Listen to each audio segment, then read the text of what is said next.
This presentation will introduce the State University of New York Exploring Emerging Technologies for Lifelong Learning and Success. Specifically, we'll talk about interacting and engaging with students using accessible apps from EmTechWIKI. The URL for the project is suny.edu/emtech. In today's internet, there are so many choices. There's ever-growing, ever-changing selections of new tools and resources, and they vary in their purpose and their quality. How is someone to know what's the best tool to choose? That's where EmTechMOOC comes in. It's discovery learning to explore and reflect on innovative and creative uses of emerging technologies. It's an online learning opportunity that is targeted to all learners. Anyone who has an interest to stay current with today's rapidly changing technologies is encouraged to enroll. It's especially well suited to students and instructors at the college level. The project comes in two parts. One is EmTechMOOC. That's the short name for the project and also our hashtag. The MOOC is a massive open online course. It's housed in the Coursera platform, and it provides a supportive online learning opportunity. Coursera is a platform pretty much similar to any learning management system. You have content, you have the ability to interact and discuss in discussion forums, and also quizzes. The content of the MOOC is organized around the 4 C's of 21st century skills: communication, collaboration, creativity, and critical thinking. The other part of the project is EmTechWIKI. That's where we'll focus most of our efforts on today. The wiki is socially curated, and it contains a repository of freely available technology tools, tutorials, and resources. The wiki is used within EmTechMOOC to complete hands-on activities. The wiki is also an open website and available as a standalone resource. This screen is a blow-up of the wiki. You can either go straight to the wiki using suny.edu/emtech and then navigate to the Discover menu, or if you come here from the MOOC, you're automatically filtered to the section of the MOOC that you're participating in. So you see across the middle of the screen, there's the 21st century skills, lifelong learning, communication and collaboration, creativity, and critical thinking.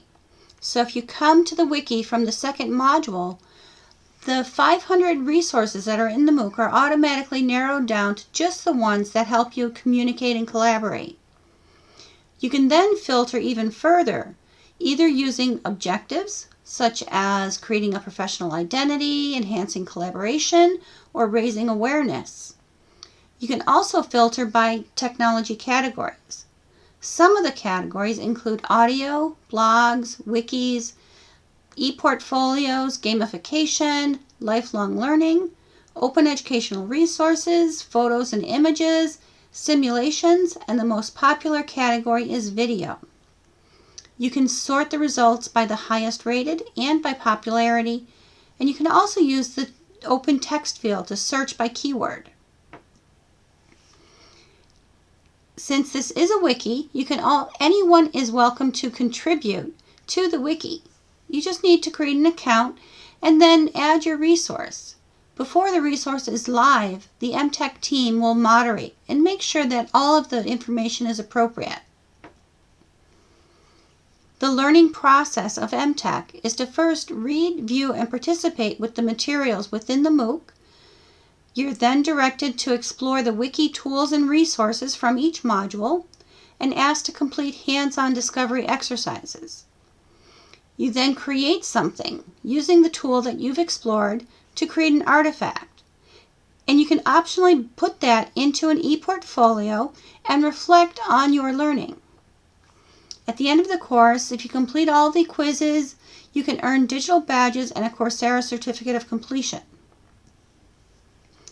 So what are the rewards for participating? Well, in addition to creating a personal portfolio and collecting digital badges and a Coursera certificate, we hope the biggest reward is the intrinsic reward of being a lifelong learner. This screen shows the reach of EmTech. In the 3 years that the course has existed, 30,000 learners have enrolled. These are from 150 plus countries. You'll see on the map that there's a few that have bigger circles than others. India, Mexico are some of the countries that very often enroll in EmTech. The biggest circle is over New York State. That represents the state where SUNY is located. So what is accessibility? Pretty much colleges and universities nationwide embrace the idea of a diverse student body. They want students to be accepted whether they have disabilities or not. However, creating a college campus that's physically and technologically accessible is quite a challenge. This definition is taken from the National Federation of the Blind.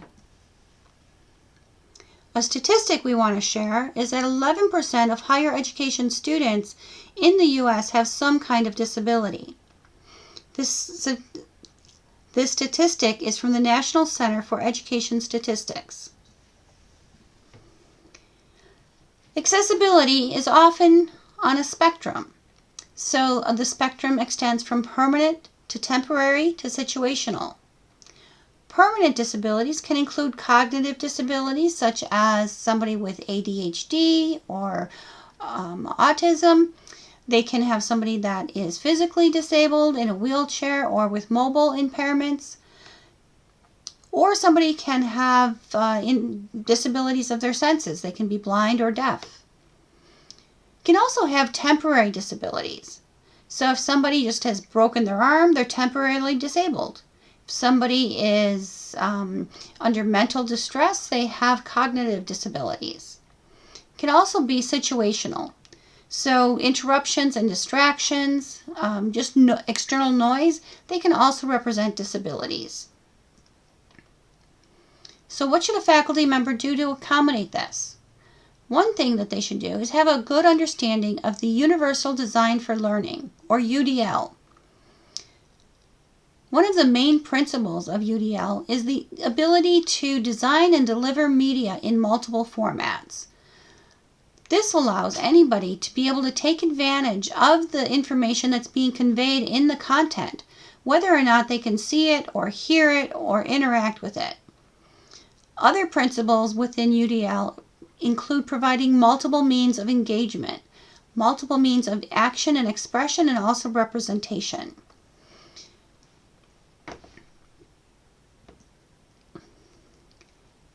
In UDL, faculty need to be able to share universally designed course content.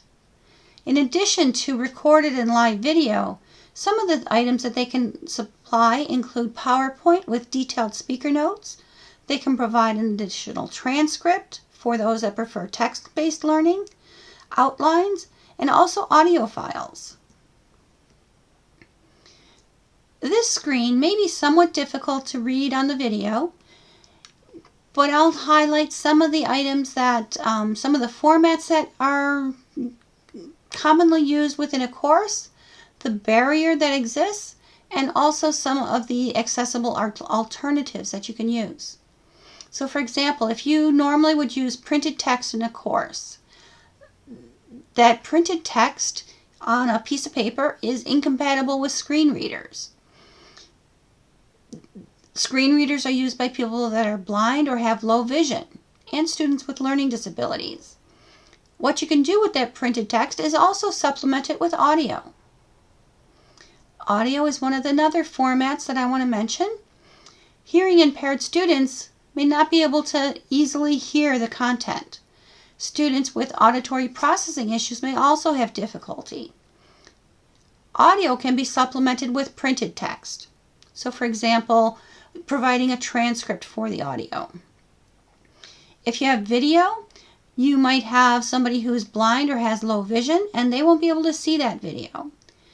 Hearing impaired students cannot hear it, and students who have learning disabilities may have difficulty understanding a video. Accessible alternatives, you can provide descriptions, captions, written transcripts, and also describing the visuals that are shown in that video are very helpful. If you have pictures, you might have blind or low vision students who can't see those pictures. If you add text that fully describes what's in that image, that will help your learners participate whether or not they can see that picture. In a synchronous discussion, you might have blind or low vision students or students with learning disabilities who have difficulty keeping up. If you use asynchronous format for all or some of your discussions, this will allow more time for processing and responding as compared to just using synchronous all the time. Tests and quizzes are another area that you might want to consider. Having students with disabilities might have slower processing speeds. In this case, you might want to provide some extended completion time. You might want to supplement some of the text questions with audio and also provide different size options for the text on the screen. These are just some of the formats and the barriers and some of the alternatives that you can do to make your course content accessible. At the University of Buffalo, 10% of students reported using assistive technologies. Some of those technologies include screen readers. Screen magnification software is used by 17% of the respondents. OCR has been used by 17% of that 10%. And speech recognition, 18%. Hands-free speech input devices are used by 16% of those 10% students who responded that they use assistive technology. One thing we've done in relation to the EmTech project to try to combat this need for having items that are fully accessible for learners is to create the EdTech Tools and App Review Checklist. This checklist measures and helps individuals understand what it means for something to be fully accessible. Other categories on the checklist include security and privacy and also cost. The checklist was created from some resources that were created by Wendy Torres. She's created the Web 2.0 and EdTech scorecards, and also the Information Security Primer for evaluating educational software published by Common Sense Media. These items were licensed under Creative Commons with non-commercial 4.0 international share-alike licenses. So that's how we've licensed the EdTech checklist that we've developed. Just to give you some examples of some of the questions that are on the checklist. One of the first questions asks a person to identify if a VPAT exists. A VPAT stands for Voluntary Product Accessibility Template. So just by having the person go through understanding what a VPAT is and instructing them how they might find that VPAT, for example, in the footer under the accessibility menu of a website, they get a better understanding of what it means for something to be accessible. The additional questions in the accessibility section can be deciphered from that VPAT if one exists. So some of those additional questions are, can the tool be navigated, and can it be used with only a keyboard?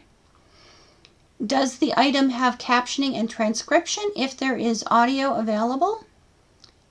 Does the tool rely solely on color to convey the meaning to the user? Another question is if the tool works successfully on any type of internet-enabled device. This checklist will be eventually programmatically connected to the EmTech records. When somebody adds a new resource, they'll be asked to complete the checklist. When somebody is reviewing the resources on the wiki, they'll be able to view the previous reviews and determine if an app is accessible or not. The EmTech team will also take steps to fully highlight when there are tools that are not accessible or when there are tools that violate the security and privacy settings that we have identified as what should be the standard.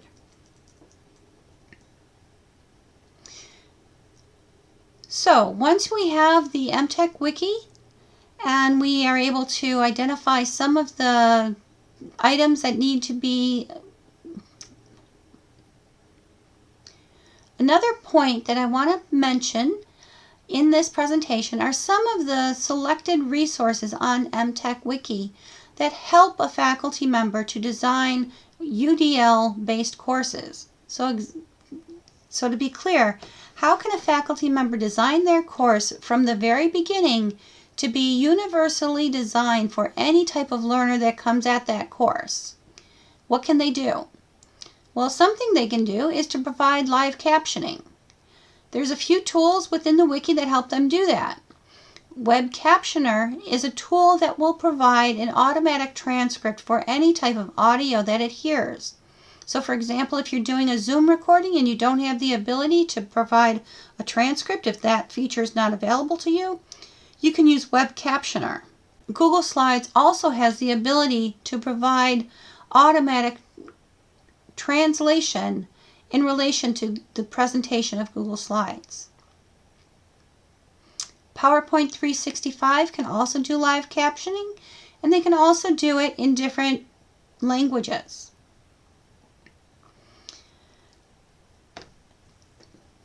Other resources that are found on the wiki are tutorials on how to create captions on YouTube.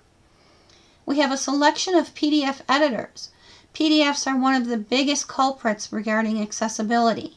How can you make sure that the items are tagged correctly so that a screen reader will correctly read the content within the PDF? Dictation software is another software that will help in accessible situations. Google Docs has the voice typing extension. This can be used so that as you're talking, Google Docs can type out the text that you are saying. Read and Write for Google Chrome has similar functionalities. In addition, there are some resources that are just a website about accessibility. The SUNY Fact 2 task group has created a great website. That is one of the resources on EmTech.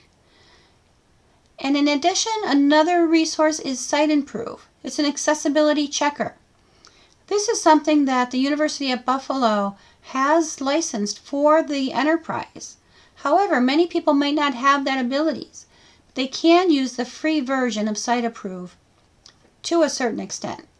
If you want to learn a little bit more about the EmTech project, the video on this screen was recorded at the SUNY Conference on Instructional Technologies. 5 different faculty talk about how they integrate EmTech into their courses, either for their students or for their own professional development. This video is accessible using the link on the screen, or you can go to the SUNY EmTech website and look under the Scholarly Presentations section. To wrap up this session, we just want you to be encouraged to share information with other people at your campus. The URL for the EmTech website again is suny.edu/EmTech. Under the About menu, we have a lot of information that you can share. Marketing materials are available, emails that you can copy, paste, modify, social media announcements that you can use, paper flyers, takeaways, also a 1-minute trailer that pretty much says what I just said within a minute. Please share this information with students and faculty at your campuses. Accessible learning for all. What a concept. We hope that the EmTech project will be a step forward in that direction. Thank you. If you have any questions, please feel free to reach out to the EmTech team at emtechmooc@gmail.com. Thank you.